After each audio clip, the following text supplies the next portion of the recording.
Good day, family, and welcome to today's video. Before we start, let me know what time and place you're watching from. You don't know, we might give you a shout out in our next video. Last summer changed everything I thought I knew about my hometown of Harmony, Pennsylvania. My name is Sarah, and what I'm about to tell you actually happened to me 3 months ago. I wish I could say it was just my imagination, but the scars on my arm tell a different story. I've been babysitting the Morrison kids for about 6 months. Nice family, good pay, and their house sat on the edge of town near the old woods. Nothing ever seemed strange until that Tuesday evening in July. Mrs. Morrison left around 7, saying she'd be back by 11. The 2 kids, Emma and Jake, were easy that night. We watched movies, ate popcorn, and they were in bed by 9. That's when things got weird. I was cleaning up the living room when I heard it. A soft scratching sound coming from the kitchen. At first, I thought maybe their cat had come inside, but I remembered they didn't have any pets. The scratching continued, slow and steady, like fingernails against wood. I walked toward the kitchen, my heart starting to beat faster. The sound stopped the moment I reached the doorway. Nothing, just an empty kitchen with the light humming above the sink. I laughed at myself, feeling silly, and went back to folding blankets. Then I heard it again, this time from upstairs. My blood went cold. The kids were up there sleeping. I grabbed my phone and quietly climbed the stairs, each step creaking under my weight. The hallway was dark except for the night light plugging into the wall near the bathroom. Both kids' doors were closed, just like I'd left them. The scratching was coming from behind Jake's door. My hand shook as I turned the knob and pushed it open. Jake was sound asleep, his little chest rising and falling with each breath. But his window was open. I know I'd closed it earlier because he complained about bugs getting in. A warm breeze pushed the curtains inward, and that's when I saw the marks. 3 long scratches in the windowsill, fresh and deep, like something had been trying to claw its way inside. I rushed over and slammed the window shut, locking it tight. My mind raced with explanations. Maybe a raccoon, a large bird, but the scratches were too deliberate, too purposeful. I checked on Emma next. Her room was fine, window closed, everything normal. I decided to stay upstairs in the hallway, sitting with my back against the wall where I could see both doors. Around 10:30, I heard footsteps downstairs. Heavy, slow footsteps walking through the living room. My whole body froze. Mrs. Morrison wasn't supposed to be home for another 30 minutes, and she always called before coming back early. I pulled out my phone to call 911, but there was no signal. That had never happened before. The footsteps moved to the kitchen, then stopped at the bottom of the stairs. Someone was down there. Someone was in the house. I couldn't breathe. I couldn't move. I just sat there in the dark hallway, listening. 30 seconds passed. A minute. Then I heard the first stair creak. Then the second. Then the third. Whatever was down there was coming up. I wanted to scream, to grab the kids and run, but my body wouldn't respond. The footsteps reached the top of the stairs, and I could hear breathing now. Slow, raspy breathing that didn't sound quite human. A shadow moved along the wall. That's when something inside me snapped. I jumped to my feet and ran into Jake's room, slamming the door behind me and locking it. I shook him awake and told him we needed to be very quiet. His sleepy eyes went wide when he saw the terror on my face. I heard Emma's door open across the hall, and my heart stopped. Then I heard her scream. I unlocked the door and ran out without thinking. Emma was standing in her doorway, pointing at the bathroom. The door was wide open now, and water was running in the sink. But that's not what made her scream. Written in the foggy bathroom mirror were 2 words: get out. The front door burst open downstairs. Mrs. Morrison called up, asking if everything was okay. The sound of her voice broke whatever spell had been holding me frozen. I grabbed both kids, and we ran down those stairs faster than I've ever moved in my life. Mrs. Morrison stood in the doorway, confused, asking what was wrong. I couldn't even speak at first. I just pointed up. She went upstairs while I called the police. When she came back down, her face was pale. The bathroom mirror was clean. The window in Jake's room was closed. But she found something I hadn't seen. In Emma's room, under her bed, were muddy footprints. Adult-sized footprints that weren't there when I checked earlier. The police came and searched everything. They found where someone had cut the phone line outside and damaged the cell tower nearby. They found more footprints in the woods behind the house, leading to an old abandoned hunting cabin about half a mile away. Inside that cabin, they found a sleeping bag, binoculars, and photos. Photos of the Morrison house. Photos of the kids playing in the yard. Photos of me arriving for babysitting. They never caught whoever it was. The case is still open. I don't babysit anymore. Sometimes late at night, I think about those scratches on the windowsill and wonder how long someone had been watching that house before I noticed. The worst part, 2 weeks after it happened, I got a friend request on social media from a blank profile. No name, no picture, just one post. A photo of the Morrisons' house taken from the woods. I deleted my account that same day, but I still look over my shoulder everywhere I go. If you enjoyed this story and want to hear more, please hit that subscribe button. And if you've ever had a creepy experience while babysitting, leave in the comments below. I'd love to hear I'm not alone in this.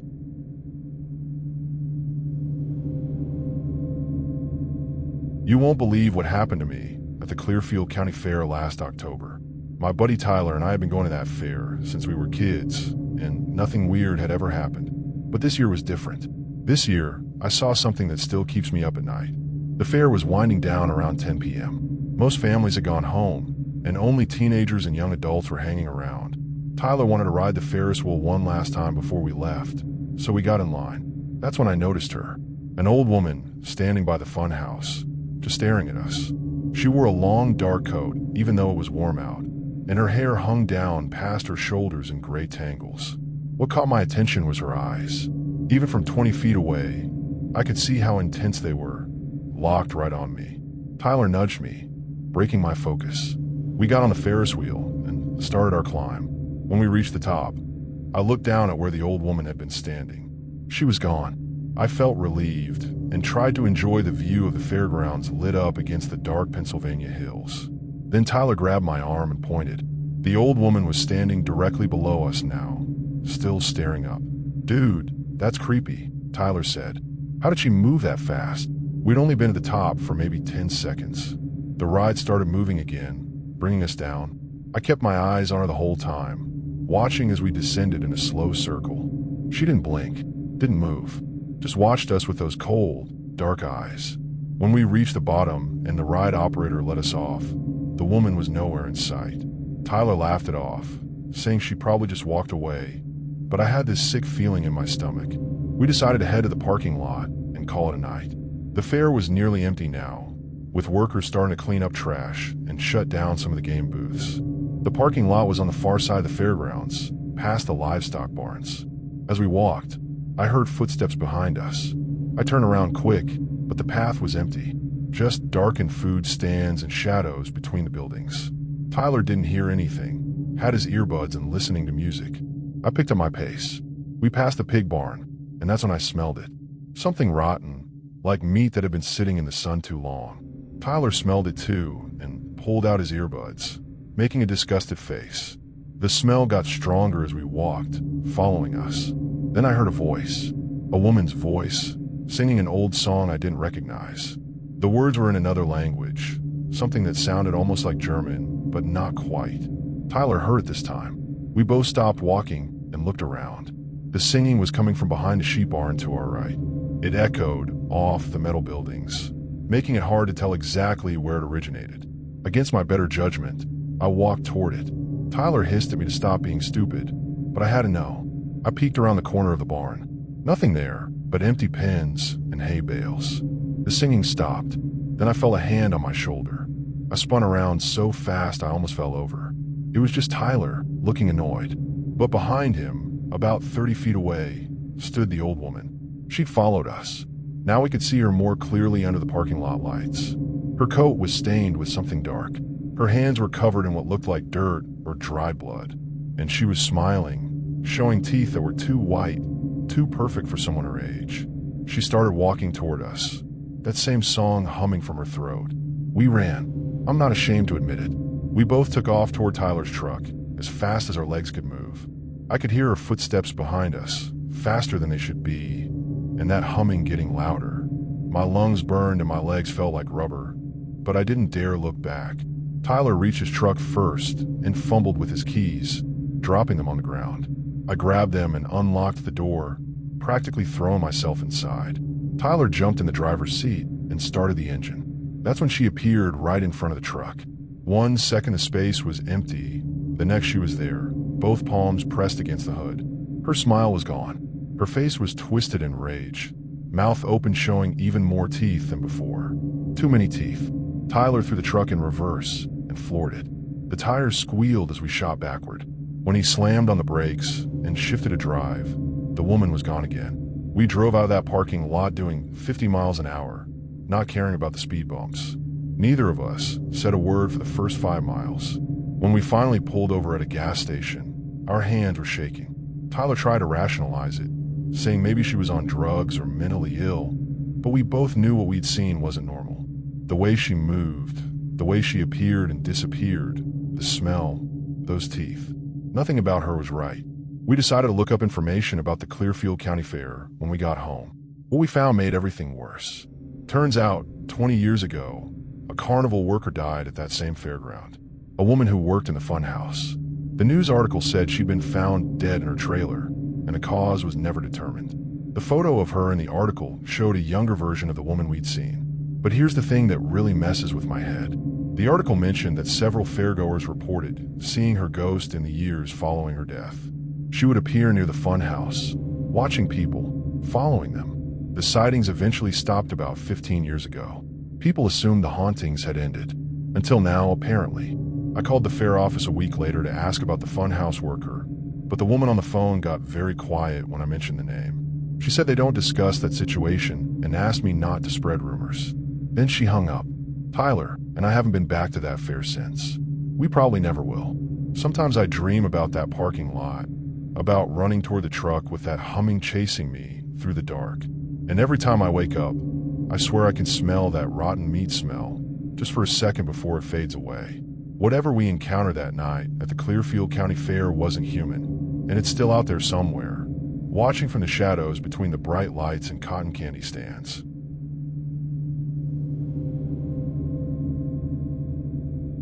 There's this road in Warren County that nobody talks about anymore.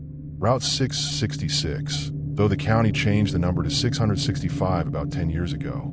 Everyone in town knows why, but nobody admits it out loud. I'm telling you this because what happened to me on that road 3 weeks ago needs to be shared. Someone needs to know the truth. My girlfriend Jessica and I were driving back from a concert in Erie. It was past midnight, and we'd taken a wrong turn somewhere, ending up on back roads we didn't recognize. The GPS on my phone kept losing signal, rerouting us every few minutes. That's how we ended up on Route 665. The road was narrow, surrounded by thick forest on both sides. No streetlights, no houses, just trees and darkness. Jessica was asleep in the passenger seat, and I was struggling to stay awake. The yellow lines on the road seemed to blur together, hypnotizing me. I turned up the radio to keep myself alert. That's when I saw the girl. She stood on the side of the road, maybe 17 or 18 years old, wearing a white dress that seemed to glow in my headlights. She held out her thumb, hitchhiking. I should have kept driving. Every horror movie, every true crime podcast, every bit of common sense told me to keep going. But something made me stop. Maybe it was because she looked so young and vulnerable. Maybe it was because she reminded me of my little sister. Whatever the reason, I pulled over. Jessica woke up when the car stopped. "What's going on?" she asked, voice thick with sleep. I pointed at the girl walking toward us. Jessica's eyes went wide. "Are you crazy?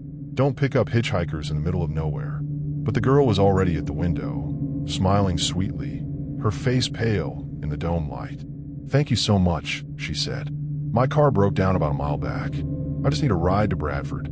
That's where I live." Her voice was soft, almost childlike. Against Jessica's protests, I unlocked the back door. The girl climbed in, bringing a wave of cold air with her. The temperature in the car dropped so fast I could see my breath. "Sorry," the girl said. "I was standing out there for a while. I must have caught a chill." She gave me an address in Bradford, and I programmed into my GPS 15 minutes away.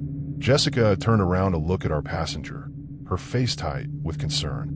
I could tell she wanted to say something, but was holding back. We drove in silence for a few minutes. The girl sat perfectly still in the back seat, hands folded in her lap. I kept glancing at her in the rearview mirror. Something about her bothered me, but I couldn't figure out what. Then it hit me. Her dress. It was completely dry. We'd driven through a rainstorm about an hour earlier, and the roads were still wet. If she'd been standing outside, waiting for a ride, she should have been soaked. "How long were you waiting?" I asked, trying to sound casual. The girl tilted her head, like she was thinking about it. A long time, she finally said. A very, very long time. Her reflection in the mirror smiled, but her eyes stayed empty and dark. Jessica grabbed my arm. Her fingers were ice cold. She leaned over and whispered, "Her feet. Look at her feet." I adjusted the mirror to see better. The girl's feet were bare, covered in what looked like old dirt and dry blood. My heart started pounding. Who walks around barefoot on a cold October night? "So, what happened to your car?" I asked, my voice shaking now. The girl didn't answer right away. When she did, her voice sounded different. Older somehow. "I don't have a car," she said. "I've never had a car. I've been walking this road since 1987. Jessica made a small whimpering sound. I pressed harder on the gas pedal, desperate to reach Bradford and get this girl out of my car. The GPS said 10 more minutes. The girl started humming. The same tune over and over, a lullaby that made my skin crawl. In the mirror, I watched her rock back and forth slowly, still humming that horrible song. "There was an accident," the girl said suddenly, interrupting her own humming. "Right here on this road. A car went off into the trees. The driver didn't see me standing there. Didn't see me until it was too late. We both died that night." Jessica started crying. I didn't know what to say. What do you say to something like that? The GPS announced we were 5 minutes from the destination. I just needed to hold it together for 5 more minutes. Then the girl leaned forward, her face appearing between the front seats. Up close, I could see things I'd missed before. Her skin was gray, not pale. Her lips were blue, and her eyes, those dark empty eyes, didn't reflect any light at all. "The thing is," she whispered, "I'm so lonely on this road. So very lonely. I just want someone to stay with me." Her hand reached out and touched my shoulder. It felt like ice, like death itself. The car swerved, and I struggled to control it. Jessica screamed. The girl laughed, a sound like wind through dead leaves. I slammed on the brakes, and the car skidded to a stop. "Get out," I shouted. "Get out now." The girl sat back, her face showing no expression. "But we're not in my house yet," she said calmly. I didn't care. I unlocked the doors and turned to face her fully. "I don't care where your house is. Get out of my car right now." She stared at me for a long moment, then smiled that terrible smile again. "Okay," she said, "but you'll be back. They always come back." She opened the door and stepped out onto the road. The moment her bare feet touched the pavement, she vanished, just disappeared like smoke. Jessica and I sat there in shock, the back door hanging open, cold air pouring in. Finally, I got out and slammed the door shut. My legs were shaking so bad I could barely stand. When I got back in the car, I noticed something on the back seat. A wet handprint, like someone with dripping wet hands had grabbed the seat. But the girl's hands had been dry. We drove straight home, taking the highway and adding an extra hour to our trip. I didn't care. I was never going back on that road. When we got home, I looked up accidents on Route 665. Found an article from 1987 about a teenage girl who died after being hit by a car while hitchhiking. Her body was found on the side of the road, wearing a white dress. The driver who hit her lost control and crashed into the trees. Both died instantly. The girl's name was Amanda Porter. She was 17 years old. The article included a photo. It was her, the exact same girl who'd been in my back seat. I showed Jessica, and she broke down crying. We'd given a ride to a ghost that had been haunting Route 665 for over 30 years, looking for company in her eternal loneliness. Here's what really keeps me up at night, though. 3 days after our encounter, I got a notification on my phone, a social media friend request. The profile name was Amanda Porter. The picture showed a girl in a white dress, standing on a dark road. There was only one post. "Thank you for the ride. See you again soon." I blocked the account immediately, but it didn't matter. She knows who I am now. She knows where I live. And sometimes, late at night, I hear humming outside my bedroom window. That same lullaby from the car, floating through the darkness. I haven't driven on any back roads since that night, and I never will again. If you made it this far, please subscribe and share this story. Maybe if enough people know about Amanda Porter, she'll finally find the peace she's looking for. And if you ever find yourself on Route 665 in Warren County, Pennsylvania, keep driving. No matter who you see standing on the side of the road, no matter how much they need help, just keep driving. Some rides aren't worth taking.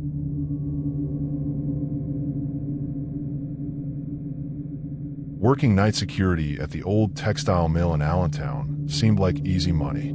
The place had been shut down for 15 years, but the owner kept me on to make sure nobody broke into steel copper wire or vandalized the equipment. My shift ran from 11 p.m. to 7 a.m., and most nights I just sat in the security office watching Netflix on my phone. Most nights were boring, but not that night in September. I'd been on the job for about 3 months when it happened. The mill was massive, 4 stories of empty workrooms and rusted machinery. My rounds took me through each floor every 2 hours, checking doors and windows. The building creaked and groaned constantly, metal settling, wind pushing through broken windows. You get used to those sounds after a while. Around 1 in the morning, I started my first round of the night.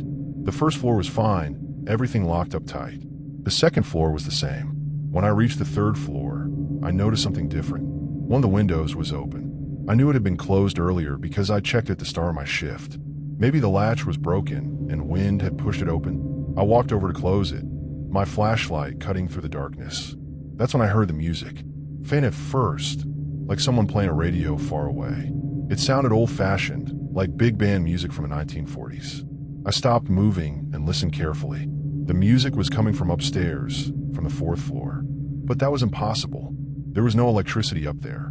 The power had been cut to that floor years ago after a fire damaged the wiring. I should have called my supervisor. That's what the manual said to do if anything unusual happened. But I was curious, and honestly, I thought maybe some kids had broken in and were messing around. I climbed the stairs to the 4th floor, each step echoing in the empty stairwell. The music got louder as I ascended. The 4th floor was darker than the others, most of its windows boarded up. My flashlight beam swept across rows of old sewing machines and cutting tables, everything covered in thick dust. The music was definitely coming from somewhere up here, and now I could hear voices too. People talking and laughing, like a party was happening. But I couldn't see anyone. I walked deeper into the room, following the sounds. That's when I saw the light. A warm, yellowish glow coming from behind a wall of old fabric rolls at the far end of the floor. I approached slowly, my hand on the radio clipped to my belt, ready to call for backup. The closer I got, the more I could hear. Machines running, people talking, the music playing. It sounded like the mill was operating, like it had been back when it was still in business. I stepped around the fabric rolls and froze. The entire back section of the 4th floor looked different. The machines weren't covered in dust anymore. They were running, needles moving up and down, fabric feeding through. People stood at every station, working. Women in dresses and hairstyles from decades ago, men in old-fashioned work clothes. And none of them noticed me standing there.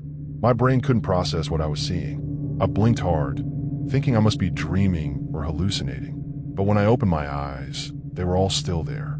50 or 60 people, working away like it was a normal day in 1950. The music played from a radio, sitting on a supervisor's desk. The overhead lights were on, even though I knew that was impossible. Then one of the women looked up and saw me. Her face went pale, and she dropped the fabric she'd been holding. She pointed at me and screamed.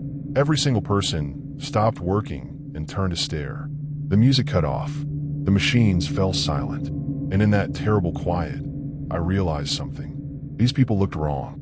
Their faces were too pale, their eyes too dark, and they were all staring at me with expressions of pure hatred. One of the men stepped forward.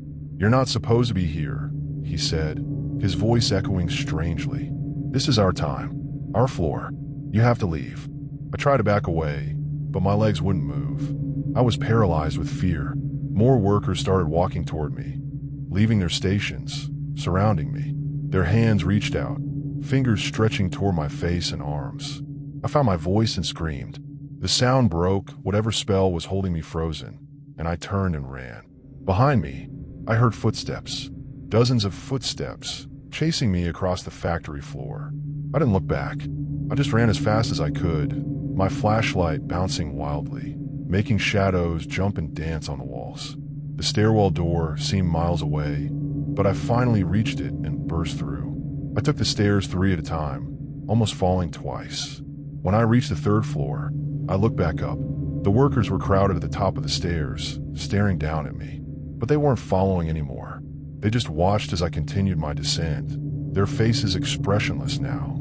When I reached the ground floor and looked back up one more time, they were gone. I ran to the security office, locked the door, and sat there shaking until my shift ended.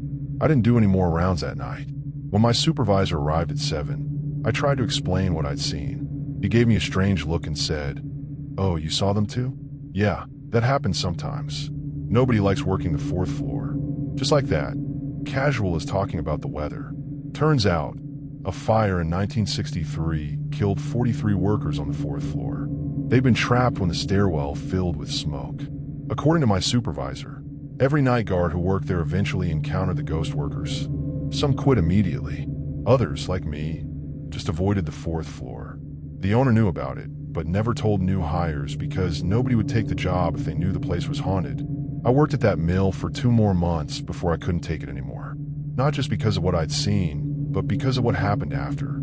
Every night, around 1 a.m., I'd hear the music start up on the 4th floor. Sometimes I'd hear footsteps in the stairwell, like someone was coming down from up there. And 3 times, I found things move in my office. My coffee cup turned upside down. My chair pushed away from the desk. Papers scattered across the floor. The worst night was my last night. I was sitting in the office, and the lights started flickering. Then my radio turned on by itself, playing that same big band music from the 4th floor. I reached to turn it off, and a voice came through the static. "Come back upstairs. We want to show you something." It was the same man who'd spoken to me that first night. I grabbed my stuff and walked out, leaving my security badge on the desk. They could mail me my last paycheck. I was never going back. The mill burned down 3 weeks later. Arson, the fire marshal said, though they never caught who did it. I'm not sure it was arson, though. I think maybe the building had served its purpose, and whatever was trapped there finally decided to end things. Sometimes I drive past where it used to stand. Now, just an empty lot with some charred foundation stones. The music is gone. The voices are silent. But I still think about those workers, stuck in some loop, forever doing their jobs in a mill that no longer exists. And I wonder if the fire finally set them free, or if they're still there somehow, invisible, working away in a factory that only exists in whatever dimension ghosts call home.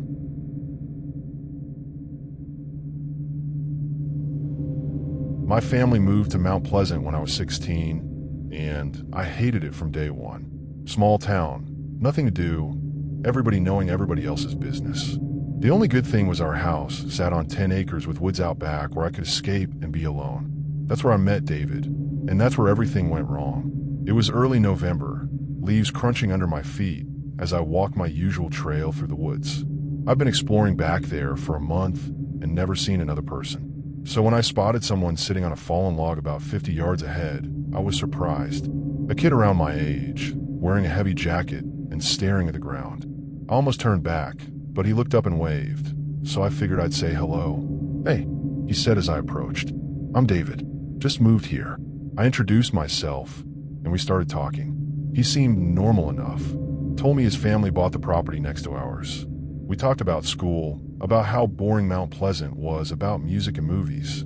He was easy to talk to, and I was glad to have someone my age nearby. We agreed to meet in the woods again the next day. For 2 weeks, Dave and I hung out almost every afternoon. We'd meet at that same fallen log and just talk for hours. He never wanted to come back to my house or go into town, said he preferred the quiet of the woods. I thought it was a little odd, but I understood.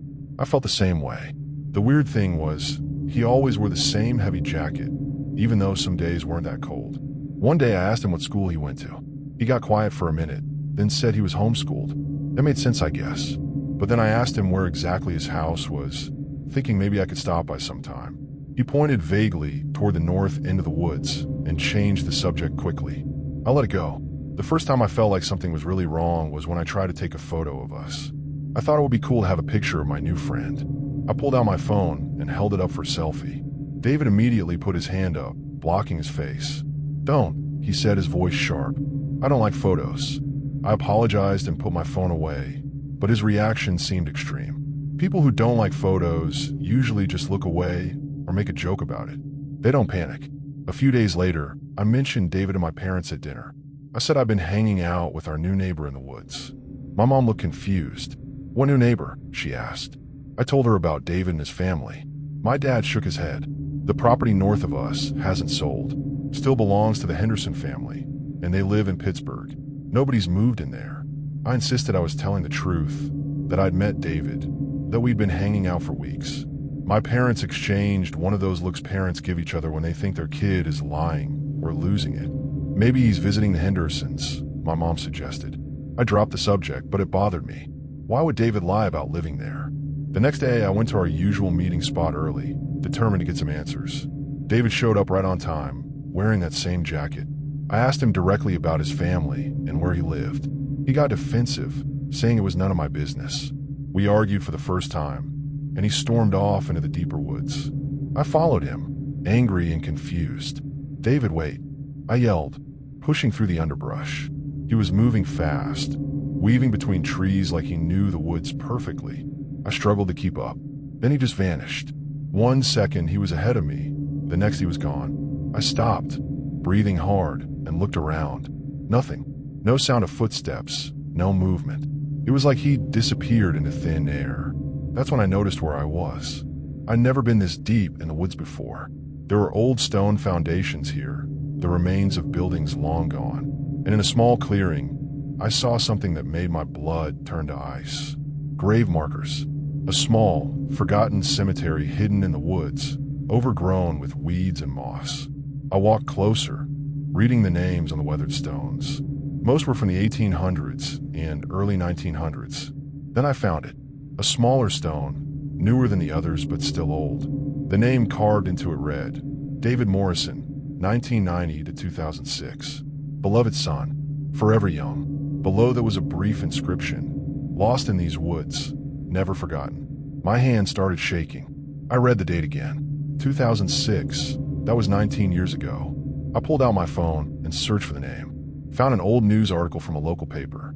16-year-old David Morrison had disappeared while hiking in the woods near Mount Pleasant in October 2006. His body was found 3 weeks later. He'd fallen into a ravine and died from his injuries. The article included a photo. It was him. The same face, the same smile, the same person I've been talking to for 2 weeks. I've been hanging out with a dead kid. A ghost. I felt sick, my head spinning. I looked around the cemetery, half expecting to see David standing there. But I was alone. I ran back toward home, not caring about the branches scratching my face and arms, just desperate to get out of those woods. When I got home, I told my parents everything. Showed them the photo from the article. My dad went pale. He remembered when David disappeared, though we hadn't lived here then. It had been big news in the county. My mom wanted to call someone, maybe a doctor, but I convinced them I was fine, that I just needed to process what had happened. I never told them the full truth about how many times I'd met with David, how many conversations we'd had. I was too scared they'd think I was crazy. I didn't go back to the woods for a month. When I finally did, I walked straight to that cemetery. I found David's grave again and sat down next to it. "I know who you are now," I said out loud, feeling foolish but needing to say it. "I'm sorry about what happened to you." The woods were silent. No response, no sign. I left a small stone on his grave, something I'd read people do, and walked back home. But that wasn't the end of it. A week later, I was lying in bed late at night when I heard tapping on my window. My room is on the second floor. I sat up slowly, my heart pounding. There, outside my window, was David. He looked sad, his hand pressed against the glass. Our eyes met, and he mouthed one word, "Sorry." Then he faded away, becoming transparent, then gone. I see him sometimes, even now, 2 years later, just glimpses in the woods when I walk the trails. He never approaches anymore, never tries to talk. He just watches from a distance, like he wants to reach out but can't. Or maybe he's trying to warn me about something. I looked up how he died, found more details. He'd been hiking alone when he fell into a ravine hidden by brush. The exact ravine I now know is about 200 yards past where we used to meet at that fallen log. Maybe David was trying to be my friend. Or maybe he was trying to keep me from making the same mistake he did, from wandering too deep into woods that held more danger than anyone could see. I'll never know for sure. What I do know is that loneliness doesn't end with death. Not for everyone. Some people get stuck, trapped between worlds, looking for connection in whatever way they can find it. I still live in Mount Pleasant, though I'm planning to leave for college next year. I still walk in those woods, but never past the fallen log. That's David's boundary, the line between the living world and whatever comes after. Sometimes I bring flowers and leave them at his grave. It's the least I can do for someone who might have saved my life, even if he had a lie to do it. The woods are quieter now, more peaceful. But on cold November afternoons, when the light filters through the bare trees just right, I swear I can still see him sitting on that log, waiting for someone to talk to, forever 16, forever alone in the woods where he died.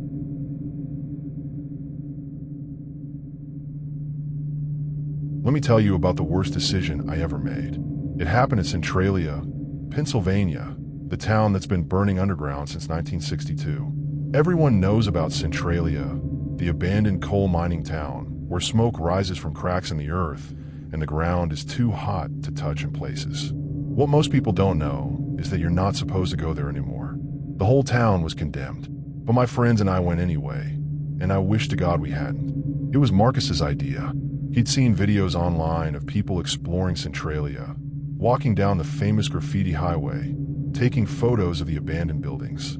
4 of us went: Marcus, his girlfriend Stephanie, my buddy Chris, and me. We drove out there on a Saturday in late March, arriving around 3 in the afternoon. The place looked exactly like the videos, creepy and desolate, with warning signs everywhere telling people to stay out. We ignored the signs. The first hour was actually kind of cool. We walked down the old highway, taking pictures of all the graffiti and street art people had painted on the broken pavement. Smoke drifted up from cracks in the road, and you could feel heat coming from underground. It was surreal, like walking through a disaster movie set, but it was also exciting, being somewhere we weren't supposed to be. Chris found an old path leading into what used to be the residential area. Most of the houses had been torn down decades ago, but a few structures remained. Foundations, crumbling walls, the occasional building that hadn't been demolished yet. We followed the path, stepping carefully because the ground was unstable in places. That's when Stephanie spotted the church. It was still standing, mostly intact, a small white church with a tall steeple. The windows were broken and the door hung crooked on its hinges, but it looked solid enough. Marcus wanted to go inside. I said it was a bad idea, that the building could collapse, but he called me a coward and walked toward it anyway. Stephanie and Chris followed, so I did too, not wanting to be left alone outside. The inside of the church was dim and dusty. Pews still lined the main room, though many had been vandalized or knocked over. At the front stood a wooden altar with a cross hanging crooked on the wall behind it. The whole place smelled like smoke and decay. We walked around, exploring, taking photos. That's when I noticed the door behind the altar. It was slightly open, revealing darkness beyond. A basement or storage room. Maybe. Chris pulled out his flashlight and pushed the door wider. Stairs led down into shadow. "Come on," he said, already descending. We followed him down, our footsteps echoing on the old wooden steps. The air got warmer as we went deeper, that underground heat from the mine fires below. The basement was larger than I expected, with several rooms branching off from a central area. Old furniture was stacked against the walls, boxes of moldy books, religious items covered in dust. We split up to explore the different rooms. I went into one that looked like it had been an office, with a desk and filing cabinets.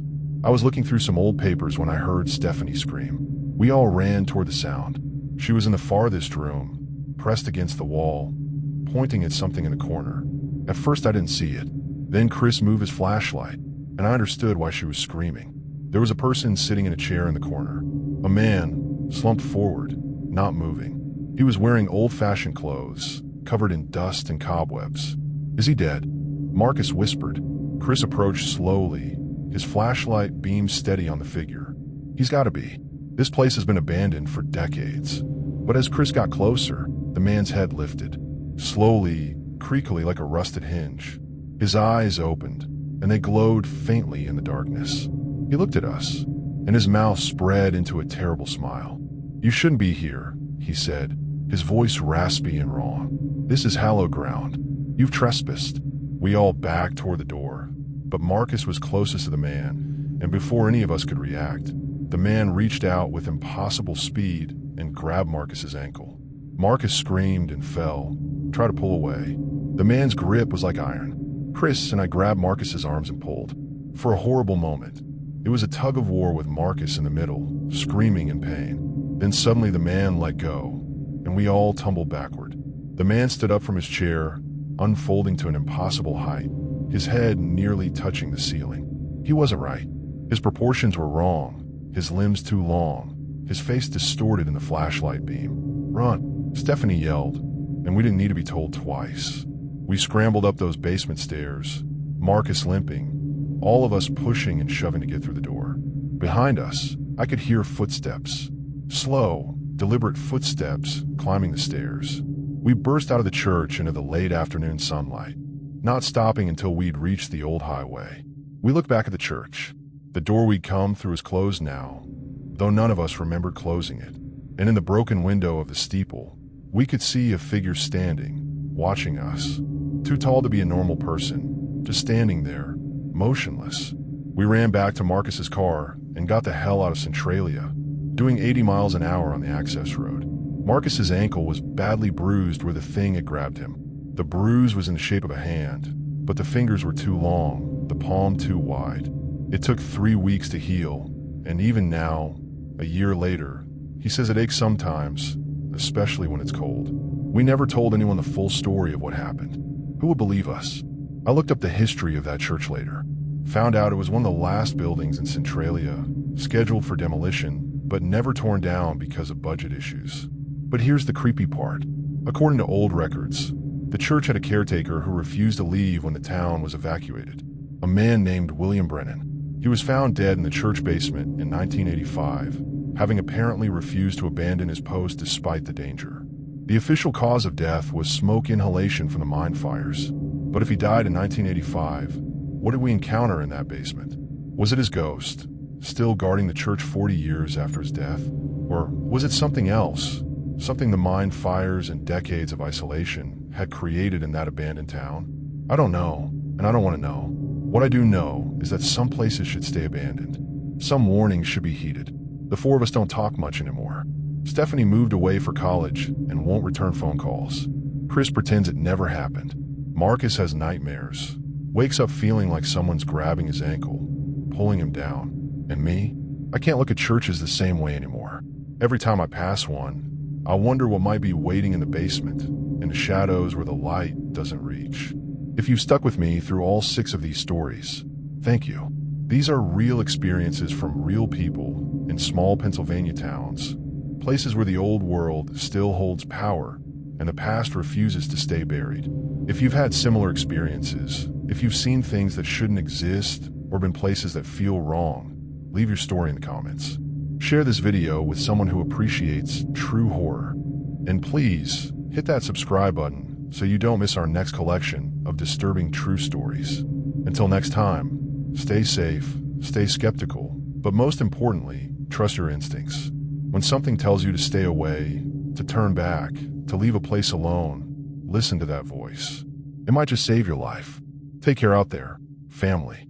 The world is stranger and darker than most people realize, and sometimes the only thing standing between you and the darkness is the wisdom to walk away.